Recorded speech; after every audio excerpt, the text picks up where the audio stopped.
So guys, just like last week with that side clench position, my partner can outstep me, in which case I'm going to have to step the middle and look at the clench takedown from the side clench position. So let's look at what I'm talking about. Here we go. He's going to go punch the fence. My hands are up. I'm inside, head on the chest, hands on the arms, step inside, side clench. I go to bump out the leg. He balances and steps out. Here we are again.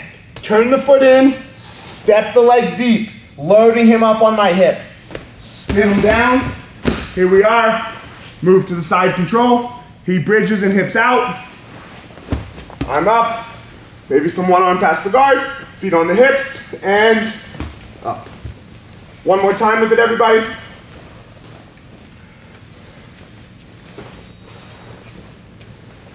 Here's the step.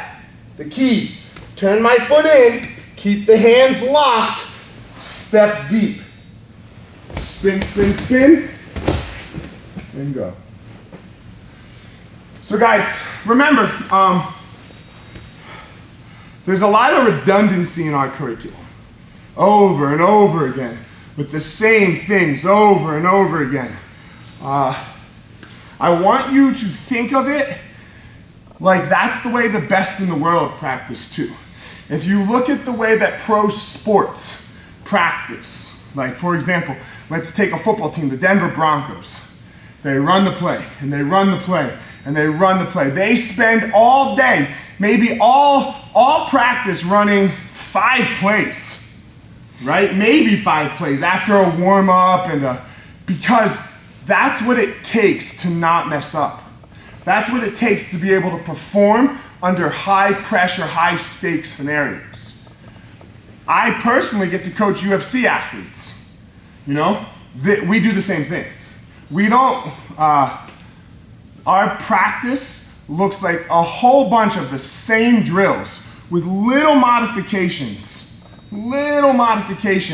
as they show efficiency in the small drills first. Do you agree, Professor? Oh, absolutely. Absolutely. Anything to add? You gotta, the old saying, right? We don't rise to the moment so much as fall to our training.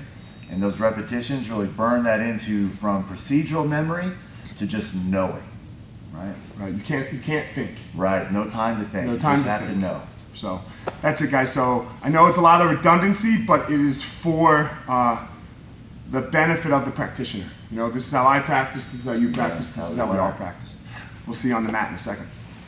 Okay, guys, so we are gonna look a little bit of side control escape so that we can flow through positions better here, like when we can switch better with our partner. So understanding how to escape the side control a little better could help here with these drills as well.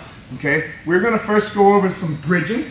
Okay, so if I am pretending in the bottom of side control here, one of the biggest mistakes that people make with their bridging is they bridge over 2 shoulders with square feet. Okay, so my feet are pointed this direction and I'm just bridging up and down. Okay, this type of bridging does absolutely nothing. It's a great warm-up, but it doesn't do anything when it comes down to escaping a position. I have to create some type of lateral bridge, so I'm only on one shoulder.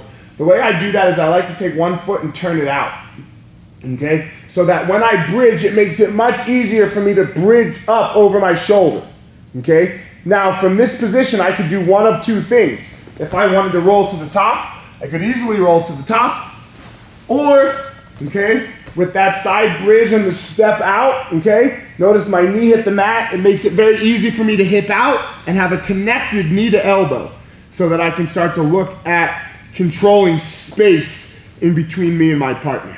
So what am I saying? Professor, could I borrow you?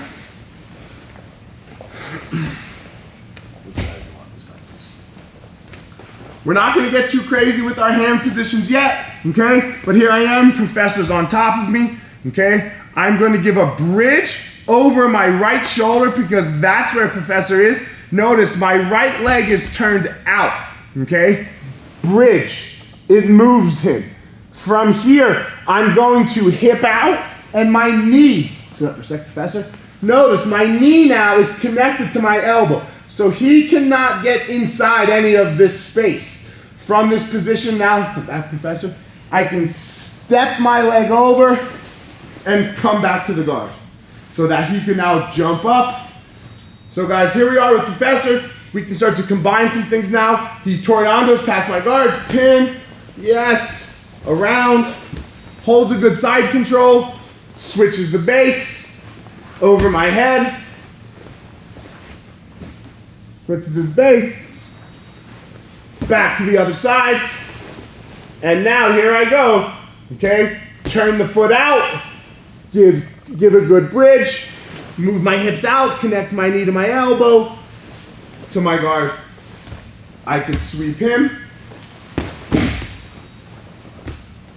come up and perform the same thing. 1, 2, 3.